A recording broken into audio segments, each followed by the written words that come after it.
Hi అండి.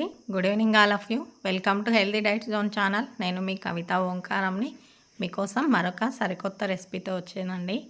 అన్నంలోకి ఏమీ లేదు నంచుకొని అన్నప్పుడు ఇలా క్యాబేజీ పకోడీ చేసి చాలా ఈజీగా ప్రిపేర్ చేసుకొని నంచుకొని తింటే పప్పులేకి కానీ సాంబార్లేకి కానీ చాలా బాగుంటుందండి. ఆయిల్ తక్కువగా కూడా పీల్చుకుంటుంది. చాలా టేస్టీగా ఉంటుంది. గెస్ట్లు వచ్చినప్పుడు కూడా ఫాస్ట్గా చేయొచ్చు అనమాట. మరి ఇంకెందుకు ఆలస్యం, మనం నేరుగా వీడియోలోకి వెళ్ళిపోదాము. ఇప్పుడు ఇక్కడ క్యాబేజ్ని చిన్న చిన్న ముక్కలుగా కట్ చేసి పెట్టుకున్నాను. ఇందులో 1 బై 1 ఇంగ్రీడియంట్స్ ఎక్స్ప్లెయిన్ చేస్తానండి. ఒక 2 లేదా 3 టేబుల్ స్పూన్ల శనగపిండి యాడ్ చేసుకోవాలండి. క్యాబేజీ పెద్దగా అయితే ఎక్కువ యాడ్ చేసుకోవాలి, చిన్న క్యాబేజ్ అయితే తక్కువ యాడ్ చేసుకోవచ్చు అనమాట. ఒక 2 టేబుల్ స్పూన్ల బియ్యం పిండి యాడ్ చేసుకోవాలి. కార్న్ఫ్లోర్ అయినా యాడ్ చేసుకోవచ్చు, బియ్యం పిండి అయినా యాడ్ చేసుకోవచ్చు. కార్న్ఫ్లోర్ అనేది కాన్స్టిపేషన్ ప్రాబ్లం అవుతుంది కాబట్టి బియ్యం పిండే వీలైనంత వరకు యాడ్ చేసుకోవడానికి ట్రై చేయండి. ఇక్కడ నేను ఒక టేబుల్ స్పూను కారం యాడ్ చేసుకున్నాను. ఇంకా ఇక్కడ నచ్చిన వాళ్ళు ఎవరైనా మిరియాల పొడి అయినా యాడ్ చేసుకోవచ్చు. గరం మసాలా అలా ఏవైనా అల్లం వెల్లుల్లి పేస్ట్ అయినా యాడ్ చేసుకోవచ్చు. ఇక్కడ నేను సింపుల్గా కారం ఒక్కటి యాడ్ చేసేసి తర్వాత పసుపు యాడ్ చేసుకున్నాను. ఉప్పు రుచికి సరిపడినంత యాడ్ చేసుకొని దీన్ని చేత్తో బాగా ముందుగా కలియబెట్టుకుంటున్నానండి. వాటర్ యాడ్ చేయకముందే క్యాబేజీలో ఉన్న నీళ్ళంతా పిండేసి దానికి పట్టేలాగా కొంచెం గట్టిగా ఇది మాయిష్ చేస్తూ పిసకాలన్నమాట. దీనివల్ల ఏమవుతుందంటే ఈ వాటర్కి ఈ శనగపిండి ఇవంతా దానికి పడతాయి. తర్వాత కొద్ది కొద్దిగా వాటర్ యాడ్ చేసుకుంటూ కలపాలండి. ఎక్కువ వాటర్ యాడ్ చేస్తే క్రిస్పీగా రావు, మెత్తగా వస్తాయి. ఇప్పుడు ఆనియన్ పకోడీలాగా సేమ్ గట్టిగా రావాలి అంటే మాత్రము వాటర్ తక్కువ, శనగపిండి బియ్యం పిండి కొంచెం ఎక్కువగా యాడ్ చేసుకొని దీన్ని కలుపుకోవాలన్నమాట. దీన్ని ఇట్లా గట్టిగా పిసికినట్టు కలుపుకోవాలండి. అప్పుడే టేస్ట్ బాగా ఉంటుంది. క్యాబేజీకి ఇదంతా బాగా పడుతుందండి. చూసారు కదా, ఇక్కడ శనగపిండి కొంచెం తక్కువైంది. నేను మళ్ళీ కొంచెం శనగపిండిని యాడ్ చేసుకుంటున్నాను.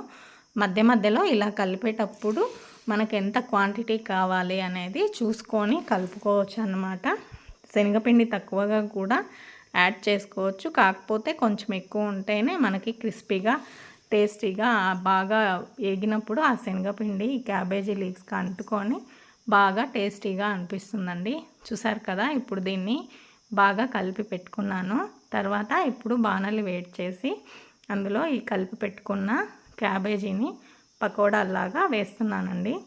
చాలా ఈజీగా ప్రిపేర్ చేసుకోవచ్చు. ఈవినింగ్ స్నాక్స్గా కూడా దీన్ని ప్రిపేర్ చేసుకోవచ్చు అని పిల్లలకి ఈవినింగ్ చేసి పెట్టినా ఇష్టంగా తింటారు. రైస్లేకి వీటిలోకి కూడా చాలా టేస్టీగా బాగుంటుంది నంచుకోవడానికి.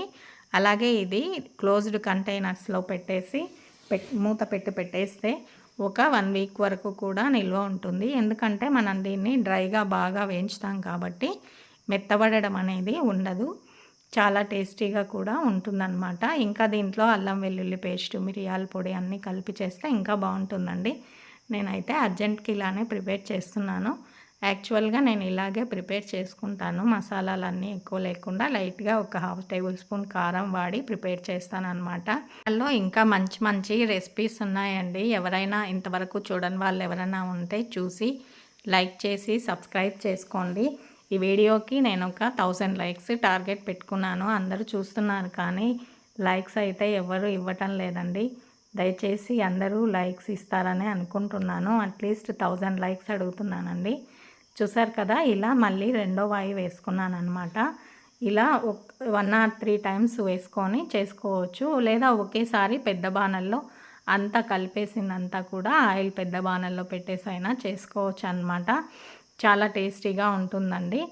చిన్న చిన్న టిప్స్ పాటిస్తూ పెద్ద రెసిపీలు కూడా చిన్న వాటిలాగా ఈజీగా ఎలా ప్రిపేర్ చేసుకోవచ్చు అని నా ఛానల్లో చాలా వీడియోలు అనేది పోస్ట్ చేయడం జరిగిందండి. ఒక్కసారి వెళ్ళి చూసి నా ఛానల్ని సబ్స్క్రైబ్ చేసుకోండి. వీడియో ముందుకెళ్ళాలంటే మీ లైక్స్ అనేవి ఛానల్ని పుష్ చేస్తాయండి. కాబట్టి మీరు కూడా తప్పకుండా నా ఛానల్ని లైక్ చేయండి. చూసారు కదా, ఇప్పుడు ఇవి ఒకవైపు బాగా వేగిపోయాయి.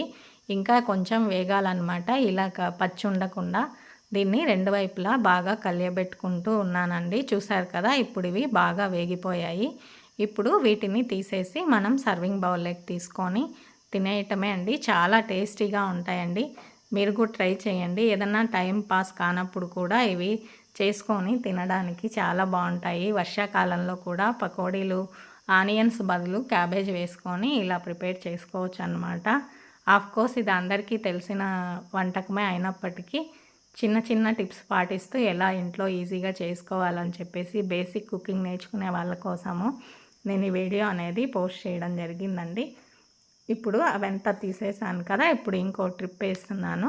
అవి కూడా అలాగే సేమ్ వేయించుకొని తీసేయడమే అండి.